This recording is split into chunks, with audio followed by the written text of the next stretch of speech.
बहुत समय पहले एक घने जंगल के पास एक छोटे से गांव में एक दयालु लकड़बग्घा रहता था। उसका नाम शेरू था और वह जंगल के सभी जीवों से मित्रता रखता था। एक दिन जंगल में अफवाह उड़ी कि चांद की रानी बीमार पड़ गई है और जंगल में अंधेरा छा गया है। बिना चांद की रोशनी के रात के जीव भटक गए और पौधे मुरझाने लगे। शेरू ने चांद की रानी की मदद करने का फैसला किया।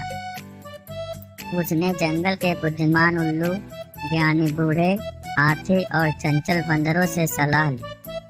उल्लू ने बताया कि चांद की रानी को एक दुर्लभ फूल की खुशबू की जरूरत है जो ज्वालामुखी पर्वत पर ही खिलता है।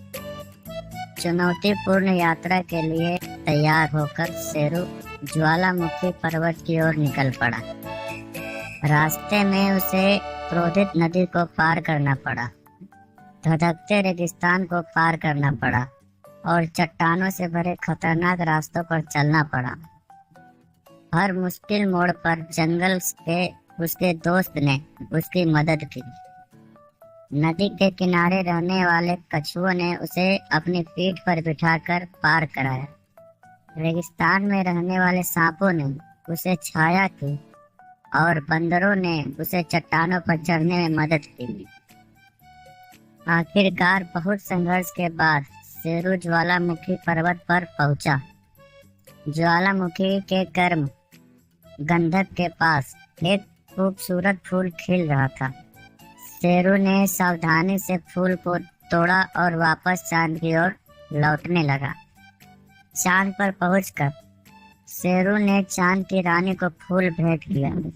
फूल की खुशबू से रानी ठीक हो गई और चांद पर एक बार फिर से रोशनी छा गई। चांद की रानी शेरू की दयालुता से और साहस से बहुत प्रभावित हुई। उन्होंने शेरू को जंगल का रक्षक उपाधि दी और उसे एक जादुई हार भेंट की जिससे वह कभी भी चांद पर आ जा सकता था। शेरू जंगल लौट आया जहाँ सभी जीव जश्न मना रहे थे। चांद की रोशनी वापस आ गई थी और जंगल फिर से फलने फूलने लगा था। शेरू हमेशा चांद की रानी और जंगल के जीवों का रक्षक बना रहा। उसकी कहानी सदियों से जंगल में सुनाई देती है।